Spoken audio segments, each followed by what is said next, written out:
Hello, and welcome to another episode of Scavenger Life. This is episode number 453 at scavengerlife.com. Welcome to 2020. Still. Where chaos ensues. Yes. I do want to just make a little update. Because we sell online and our business depends on people buying from us. I thought we would mention the COVID-19, the coronavirus that's going around. Yeah, mention it. And I'm not a doctor or a scientist or a lawyer, or but I play one on TV, like an expert. Yeah, just sharing information as I read it online, and just sharing our information as we talk about it as business owners. Yes, I inadvertently said that the mortality rate was 10%. 10%. People are like freaking out a little bit. Like, yeah. I think that number's wrong. I mean, it's definitely a fluid situation. It's not 10%. I think I was trying to say it's like of people who are seriously sick. The rate is higher for people dying. Experts are saying it's 10 times worse than the flu. But again, it's fluid situation because of this. There isn't a lot of testing going on, especially in the States. Yeah. Like, that's what's so crazy. Like in the United States, where we're the super advanced economy with healthcare system and stuff, they aren't really testing, so we don't really know. So people are sick and having symptoms and not getting tested. So it's hard to say what the death rate is because we don't really know how many people even have it. You can kind of see it from 2 points of view. When you see someone dies in America of this, it probably means it's here and it's been spread for a while before we even knew it. And you can see that as wow, that's super scary. It's everywhere. Or you can be well, actually, that's actually not very scary because it means if it's been here and people aren't just falling dead in the streets, then it probably isn't that dangerous. Or people have it. They get sick, it's kind of like the flu, and then they get better. And, I don't have a lot in common to share with the president of our country, but, I don't see this as a huge, giant, societal collapse kind of thing. Like zombie apocalypse. But I do criticize the fact that we're not talking about it openly, because I think that's the thing. People just need good information, whether it's happy news, or sad news. People just need to know, or so they can plan their life. News. The worst that happens is just when there's no information, and then people fill it with just all their fears, then they're going to the grocery store and buying up 18 million rolls of toilet paper that will save them. So, but it does seem to be clear that small children are totally cool. They're not. It's getting not affecting them. Sick in a bad way. Okay. If you're under a 50, it seems like it's not a big deal. But even if you're over 50, if you're in good health, it doesn't seem like a big deal. Right. The people that seem to really be getting hurt by this are people with a comorbidity, which means that someone that has a simultaneous presence of two chronic diseases at the same time. So if you have COPD because you smoked your whole life, or if you have rampant diabetes that you're not taking care of, or if you have cancer and you're on chemotherapy, you know, you have a weakened immune system, right? I mean, and these are people who are going to suffer from any kind of illness, whether it be the flu or any kind of disease, pneumonia, right? So anyway, the thing is, we do need to protect the vulnerable people in our country, and so basically, if you think you might be sick, just stay at home, like they say, and just recover. I think what's hard too, and it's perfect to talk about this for our podcast. I mean, a lot of us do work at home, so we can stay at home, but we do live in a society where people are kind of punished for taking sick days, so it's hard to be you might have to stay home for 3 days, right? Or more. If you're not in the States, that is a big problem in our country, where people are just working by the hour, and if you don't show up to work, you get fired. you don't get paid or you get fired. And so there isn't the luxury to be like, I'm going to stay home for 2 weeks. I'm sick for a week. Yeah. We had the flu in 2016. Both of us got it, and it was horrible. I'm telling you, I was down for the count for 2 weeks. Yeah. I mean, I actually still got work done. You know, like I would wake up in the morning and feel okay and do stuff and then lay in bed all day.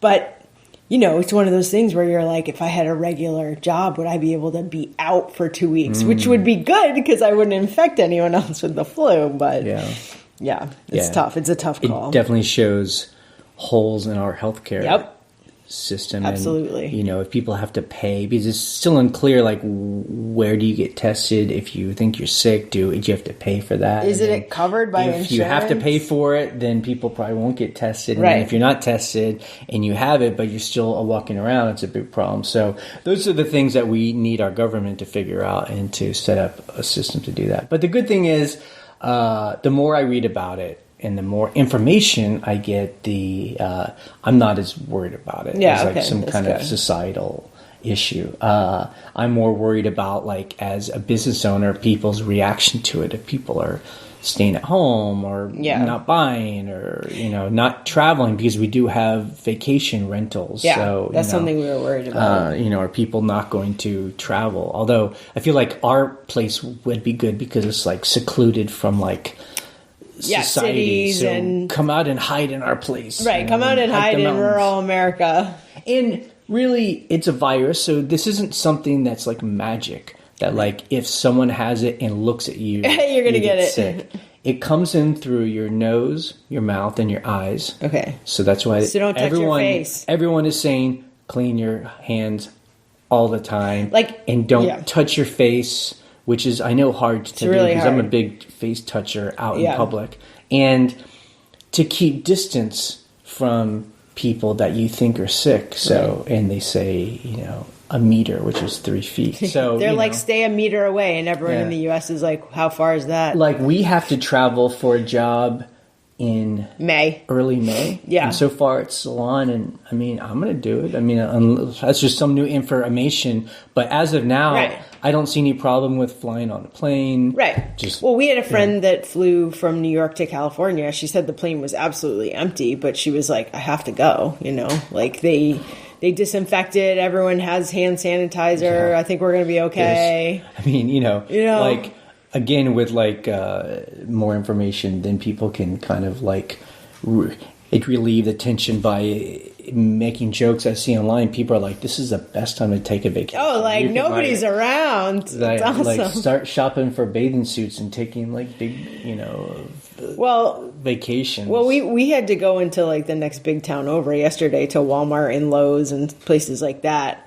And it was funny, that feeling of like, okay, don't get too close to anyone in the store. Oh, that person sneezed. You know, you're like, you went to the bathroom and everyone's washing their hands for a full 30 seconds, which they kind of should be doing anyway. Right. But it's you just saw funny. That, really? Yeah. The lady next to me was like, she was fully, you know, like counting. I think it's 20 seconds, which is kind of a long time when you're sitting there. It's happy birthday twice. Happy birthday twice. Yeah. So, and what we do is, I went to the bathroom at Lowe's and then I came out, and then when we get in the car, we have like a spray bottle of rubbing alcohol. We do that anyway because I don't want to get sick. But we started doing that after we got the flu a couple years ago, so we've been doing that for a long time. Like that hand sanitizer that I guess is sold out, and like everyone's like hoarding it or buying it and reselling it for like crazy prices. I've never liked it because it's gooey. It makes my hands sticky. So we started buying just, was it isopropyl? Yeah, it's like 70% rubbing alcohol. Super cheap. It's like 80 cents for a big bottle, and then you just buy these little tiny spray bottles that I guess people will do put like stuff in their hair. Yeah. And we just keep them in the car, and it's great because it evaporates. It definitely smells like an operating room when you get in the car and spray your hands, but it's great because then it reminds me after I go to the grocery store, like get in the car, spray my hands, and I'm like, okay, I got the grocery store off my hands. So anyway, people stay safe. Like if you are someone older or someone that is, you know, already kind of in bad shape just in your life, and your health. Just be careful and just be clean. And stay home if you can. Yeah, it's not the zombie apocalypse. Yeah. In my opinion. Yeah. And seek out good sources of info. Okay, so going back to selling online. Yeah. We were talking... It is what this podcast is about. Yeah, we were talking about, on the forum, about it's mistakes we've all made that have cost us money. Are you ready for this, Ryan? Yes. I know, sometimes you don't like this. I'm going to fix that mistake that you're about to... Okay. So a guy came on, I think he's relatively new to our forum, and I didn't quite understand the story. People were like, tell us more about this. But he bought a bunch of CDs. Yeah. And he took out the best ones. Right. And he said he went to the place where he takes photos. Which must not be at his house. It sounded like it was in public because he said he was there to take the photos and he took the CDs out and put them up, where he was going to take photos, and then he had to leave and he kept the photos there. I mean, kept the CDs there. CDs there, and then he went back and they were gone. So someone picked them up. Yeah. So anyway, right. That, and he's like, I bought this whole thing of CDs and I picked out the best ones are now gone. And I left them on the sidewalk or something. Like Antique Frog said that I think it's a he or she, I don't know, found like this glass Victorian photo plate, right. I guess the kind that has like chemicals. Yeah, it's like, it's on the glass plate. And it was dusty, so they tried to wipe off the dust, and it just wiped off the person's image. Just wiped it from reality. It's like when you buy like a beautiful piece of glass and you accidentally break it. I am so careful with that stuff when I'm like moving it from our back warehouse to pack things. I'm like, if I break this on the way up to my office, I'm going to be so sad. So, and here's ours. We say... we do not wash anything. Like, we think it's best if you buy something just to sell it as is, whether it be like some hard good, like maybe we'll like, wipe dirt off or like do dust, just a simple dust, but we don't like totally clean it or, polish it. Right. Clothes, if it smells gross, might hang it up. We often just don't even buy it. But, well, sure, if you get it home. But especially with vintage clothes, we don't choose to wash that stuff because you can hurt it, and you let the person decide how they want to do it. Well, he's really building this up. We recently found this really awesome post a World War II jacket from Japan. And if you know what we're talking about, it's those ones that have like a tiger on them with Mount Fuji. Right. And it says Japan on the back. Right. And there's a certain name for it. And we brought it home and it smelled kind of musty. No, it wasn't even the smell. There were like big pit stains. And look, I co-signed this, so I'm not putting it on you. And we were like, well, let's just wash it. Because we checked it online and we were like, one's in good shape. Get stuff for like $300, several $100, $400. Yeah. And one's like in our shape, so for like $75. So let's clean it. Pure greed. It was more like I wanted to get some OxyClean on it because it had like a lot of pit stains. But what I didn't realize was this is not like a nylon jacket. This is made out of, it's not silk, but it's some kind of other really thin material. Acetate, maybe. It's something. So the stitching on part of it was completely open. It just because it was reversible, right? So the stitching came out, and the inside is not like, this is so dumb. It's not like polyester fill. It's like this thick cotton batting that's like, okay, let me talk. It's like coming out the seams. It's this dark purple color. It's staining the entire jacket. Like, it was an absolute nightmare. I was like, I should literally throw this in the garbage. I didn't. I still have it. I'm still looking it over and figuring out. But what a mess this whole thing was. We have to remember, it was probably in the 50s after World War II. With in not Japan, good materials. Where they probably didn't have super modern techniques to make this stuff. And so it just...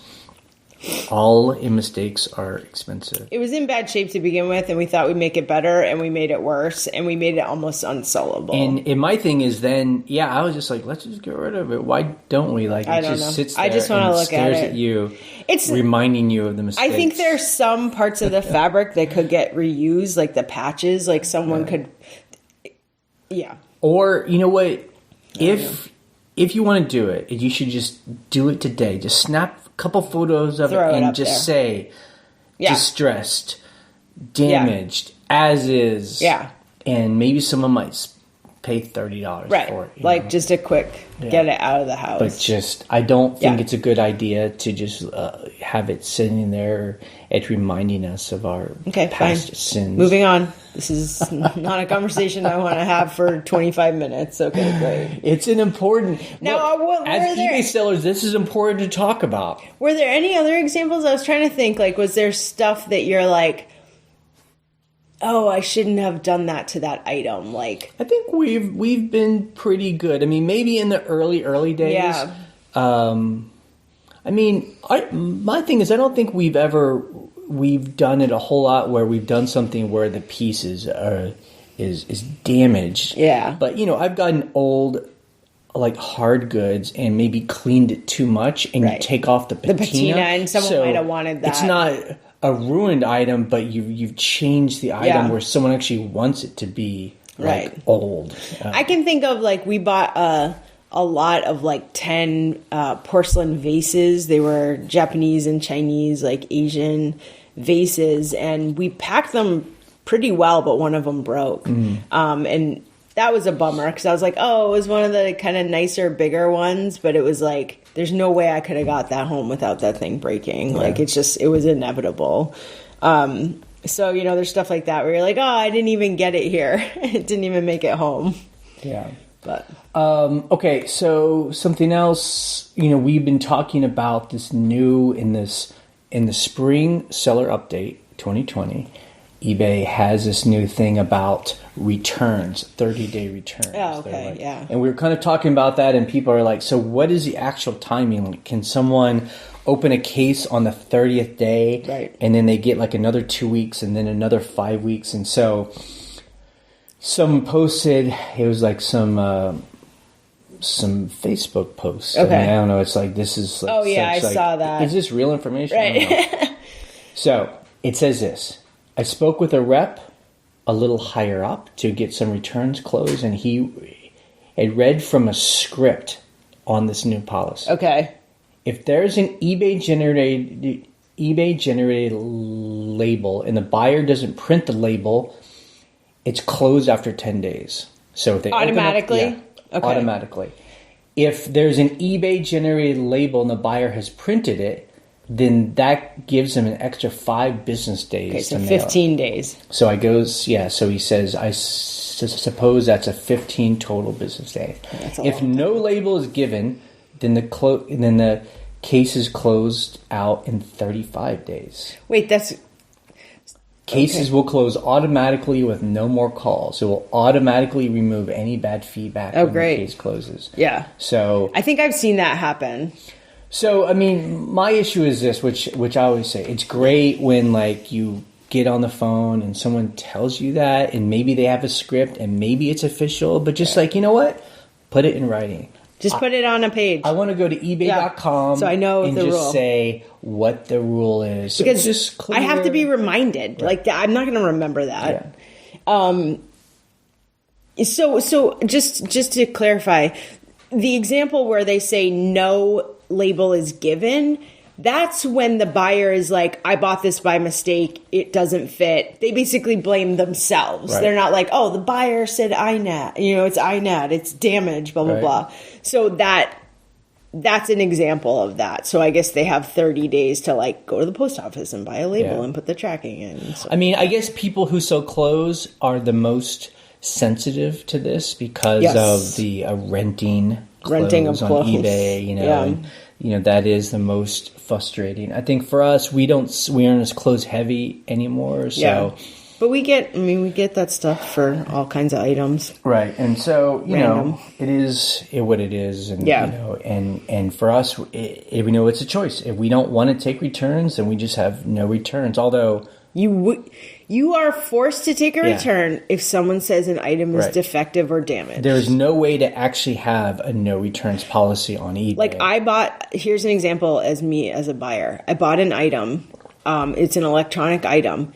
It is not working properly. I have told this to the seller a couple of times. I've communicated with him. He's been a good seller, but I'm like, this actually is defective and I cannot use it and I need to return it. He does not have returns on this, but eBay is going to force him to take a return because I'm like, this is an expensive item that's not working. Right. And we're pretty technically savvy. Yeah. So like, I'm like, I've tried this 5 times. It's not working. So. Okay. This week we had actually a decent week. We sold 42 items for a little over $1,600. Great. I love it. Is, you know, I felt I was packing. My packer has been on vacation leave, whatever. And so I've been packing everything, and it definitely felt like that. Yeah. I mean, you know, we sold about 6 items a day, so that felt good for us. There are a couple of days where I was packing 10 items. Yeah. You know, I'm like, okay, I got to get out there and do it, which is good because if packing was annoying, that means you made money. That's right. We sold this vintage computer art for $250. Yep.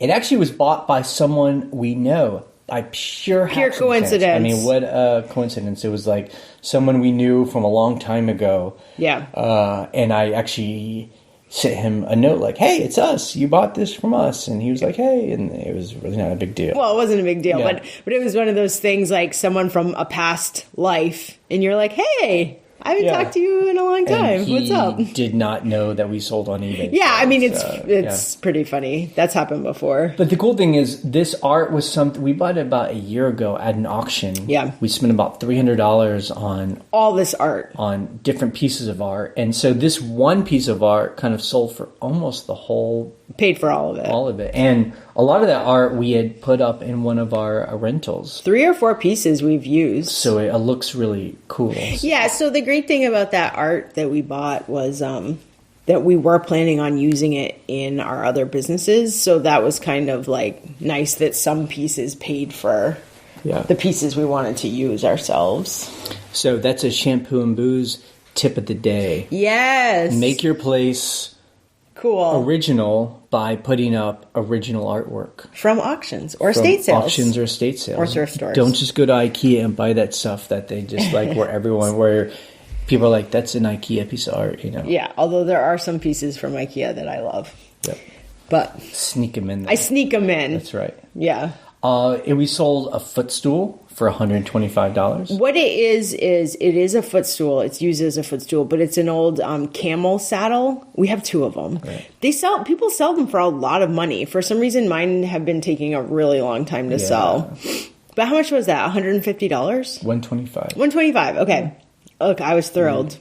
Took an offer. Yeah. The thing was huge. It took a massive box. I mean, it wasn't huge, but it was like 22 inches long by like 13 inches tall. You're like, okay, I really I'm sure there's a difference between here. Like, I'm sure ours aren't like super authentic. I'm sure a lot of them are sold as... Ours are also in rough shape. Right. Like, ours had a lot of scratches on them. But I'm sure that they're also like souvenir ones where people just buy them because, I think so. You know... Like, but this one seemed... I mean, the 2 that we have seem vintage, but they're not like in pristine, beautiful shape. We also sold some random hat for $100, which is kind of a rare, cool thing. It's hard for me to sell hats for that much, but this was like a fur felt, like it was true, and it was probably from the 50s or 60s, but it was like flapper style. They call it like a cloche, like bucket hat for a woman. It was beautiful. So I feel like when we first started, there was a period in the early days of our eBay store where we would find hats,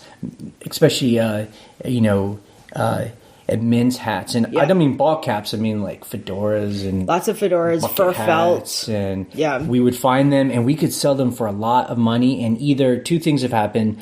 The market got flooded with other people figuring out the same thing, or number two, just that style. Like I don't know if like there are fewer guys who go around and wear fedoras. I think there's one more thing. I think that there are companies that make those styles new now. We actually talked about that's something that happens. We've seen is that like people like us, scavengers, find some cool old item with a vintage style, and the like taste maker people like make that into a fashion statement, and then they sell it at Urban Outfitters, and then the Urban Outfitter and like brand new people bite on that style and make that stuff brand new, so it's like new vintage, right? And so I feel like that's the. We went into Urban Outfitters a couple of months ago, and we were just like, oh my God, every single thing in here is like stuff we actually sell vintage on our store. Right. You're like, oh, that's a cool vest. That's exactly like a vintage Wrangler vest from the 70s. Or like a Woolrich coat. A Woolrich coat, like the 4060s or whatever. So the answer is you need to always be just finding new kinds of stuff. But I will say this, like, it also is interesting that there are people who do want the vintage ones. They don't want the Urban Outfitters ones for, $20. They want like the actual Woolrich vintage, So that's good. There are people that want that. Scavenging of the week. Scavenging of the week. We didn't. I bought some stuff yesterday. That's right. Yeah, I bought a couple tea kettles, I guess they're called. Well, we actually went to this town we haven't been to in a while, and we went to a thrift store we haven't been to in a while. And normally, you can find a couple things there. Yeah, this time it's different. They didn't have a lot of stuff. What they did have in one corner were these curtains where they took over a corner of the thrift store, and I kind of peeked inside. There was a computer. There was a computer there with piles of stuff. They're listing on eBay. I asked the guy, "Are you guys selling on eBay?" He's like, "I don't know. You got to ask my boss." They're absolutely selling on eBay. Look, we know the guy that runs it because he actually lives in our town. This is in a different town, but we found out he lives like in our town. And we've chatted with him a bunch, and he's super smart, and he's young, and he's kind of a punk, and we're like, oh, no doubt. I feel like it's just these days, the cool little independent church thrift stores run by, older people who don't really care about the internet. Those are the best places because they just don't care. Like, just they're like, it's $1. It's brand new. I mean, stuff just comes to us for free. We're just trying to move it. But I feel like these days, any other thrift store that's run by anyone who can get on their phone. Yeah. Just I bet it's just impossible for them to allow stuff to be sold cheaply. And I understand it. They're like, oh, I know I can take a picture of this and I know I could sell this. Like that guy sees probably really nice high-end things come in there sometimes. Probably not all the time, but sometimes. And he's like, no one on the floor is going to pay $50 for this, but on eBay, someone's going to pay me $50 or more for this, and I'll ship it to California. Yeah, and that's smart. It's tough for us because those were the little gems that you would find. Before. I mean, we talked about it. It's just we still find those things, though. Yeah. That's just the way it is, and you just have to. Got to keep searching. I found 3 things that I'm like, this is actually high end stoneware that they missed. I mean, it kind of is a puzzle. I mean, there is not that there is not as much stuff. Right. There. I mean, especially in the United States, there is as much stuff just out there. Yeah. We talked about it on the it's forum where someone said like someone next to me. I don't know if I talked about this. Like in my neighborhood is moving out. Oh yeah, and they just put everything on the street, like beautiful clothes and housewares. And she was just kind of like having a panic attack, which I can understand. It's just like this is all going to go into a hole, like an existential crisis of like this is just going to the garbage. And I'm one person. I can't take even I can only take a fraction of this stuff. So there's stuff out there. It's just you got to figure out where it's going before people start pricing it too high. Yeah. And so that's the question. Right. And we still find stuff. I mean, you're seeing stores do that, but I'm also seeing stuff on their shelves that I'm like, well, I have such a like weird knowledge of like English and Japanese stoneware that of course they thought that was just like from Target. Right. Yep. but I don't know. Yeah. Yeah. Okay, customer issues. You know, we've talked about this. It's just so weird. This is just how it is. So it's not complaining. It's just like, don't complain, Jay. It's just like, it's one of those annoying things, especially when it's like a high dollar item. Yeah. Someone made an offer on a necklace we have. Yep. For $250. We're like, great. Accept the offer. It was less than that, but it was like $125. $125. Still great. The story's huge. I caught a fish this big. It was this big. So, and then the buyer immediately starts asking questions. Right. Can you authenticate this? Right. Where'd you buy this? Is this real? Do you have papers? I mean, it's like, these are questions you should have asked before you made the offer. And basically, it's just like, they want to cancel.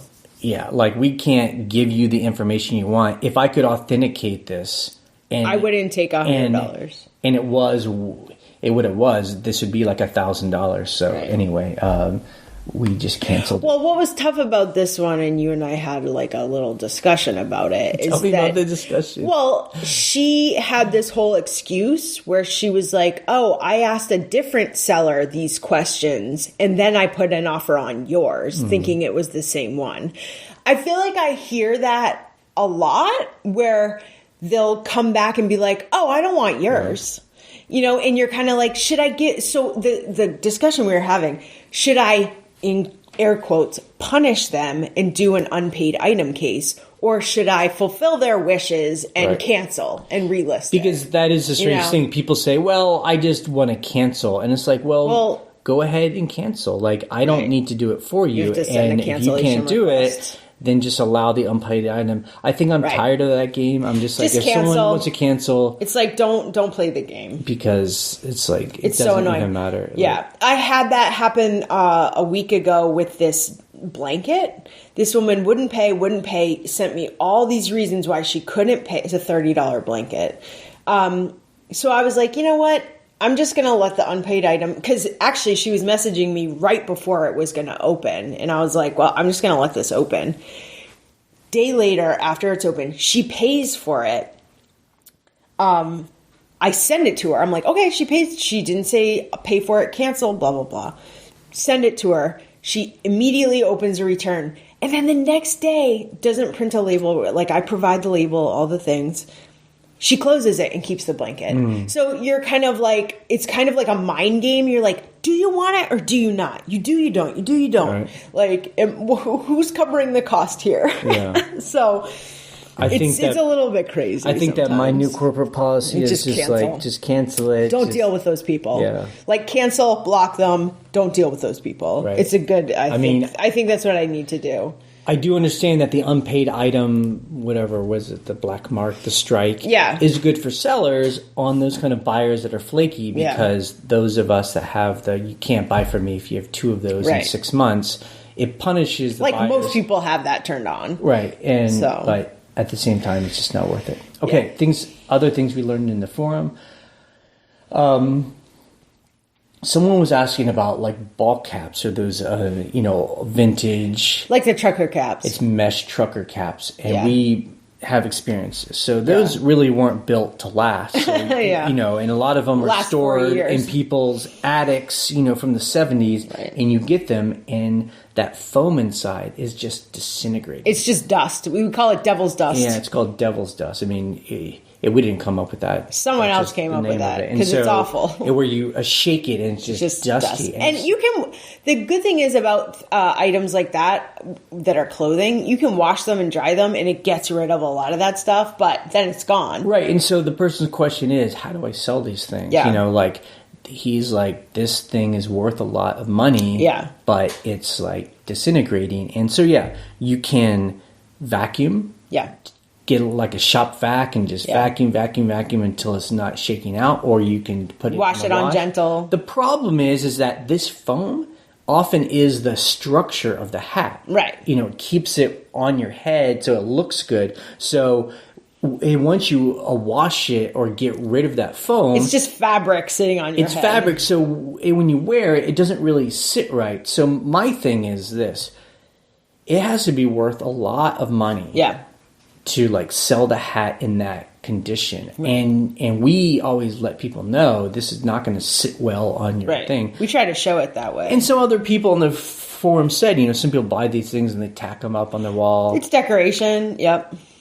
I said something I guess a lot of people don't agree with. I mean, oftentimes if we find one of those hats or it's just disintegrated, it won't actually be a good hat. Right. But it has a cool patch on it. We cut the patch out. I've done that. If it's a patch. Sometimes it's like screen printed on. But like you said, if you tell people there's no structural foam in this anymore and flip it over and show them, I've had people buy those for decoration. But we have sold the ones that have like a cool patch, like, some, I don't know, auto parts Jack patch Daniels patch or something. They're cool. They're like embroidered patches that people will buy and they'll put on their jacket or their coat or something. Yeah. So we've done very well with that. Yeah. And I feel like then you're selling something that is like actually nice and good rather than here's the hat that's actually it's all not broken nice and messed up. You're actually not going to wear the hat. But so there's a couple of ways to do it. And it just depends on what you think your customer wants and just explaining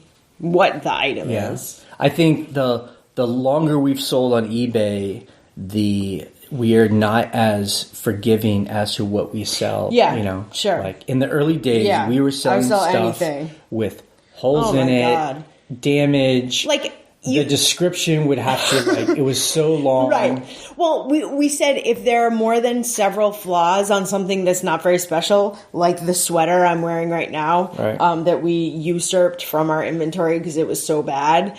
We're like, if there are like 7 holes in this sweater, it ain't worth selling. Right. Nobody wants it unless it's like 1960s, special brand, one of a kind, whatever. Something about that it would be nice, because and we learned that from people who are smarter than us, where they were like, there's so much stuff out there. Yeah.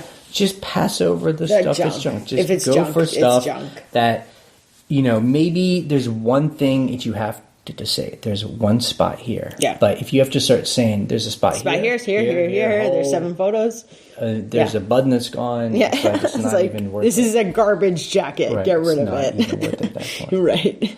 Okay, let's go to the questions or comments that people sent in. You can email us an audio file. Our email is thescavengerlife@gmail.com, or you can call our voicemail line any time of the day or night. The phone number is 540-407-8486. Hey, y'all. I just have a real quick question for you. You've been talking in the last couple of podcasts about how you have long tail items and they sit for a really long time, and you have a big store, so you're able to maintain your regular sales. I feel like I have a store that has over 500 items in it, and, a lot of my items are long tail items. Some of them sell more quickly. I try to keep it diverse.